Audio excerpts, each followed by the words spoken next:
มาสิเล่าประสบการณ์ชีวิตเนาะเที่ยวที่1 ปีที่ผ่านมาเนาะที่ก็ได้ไปเข้าคุมขังไงคุมขังคุมขังอยู่ลาวเนาะแล้วก็เรือนจำอยู่ไทยเนาะ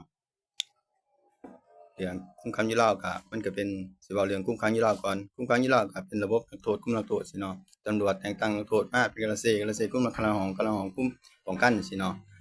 ก็คล้ายๆกันกับอยู่นอกนี่แหละอยู่นอกก็ตำรวจคุมพ่อบ้านคุมลูกบ้านจังซี่แหละ ก็คล้ายๆกันแต่อยู่ในมันเป็นระเบียบกว่านี้มันสิคุมกันง่ายกว่านี้นะแบบมันเป็นระบบปิดมันสิคุมกันง่ายกว่านี้เดือนกันอยู่กันกินก็ต่อมื้อหนึงก็ข้าวอัตรา2ปันเนี่ยปันหนึ่งก็1หา2กะลามนี่แหละ2ปันเวียกงานก็เฮ็ดเวียกงานก็ตื่นเช้ามาก็ต้องลุกแต่4โมงนะสานแหจนฮอด10โมงจึงได้พัก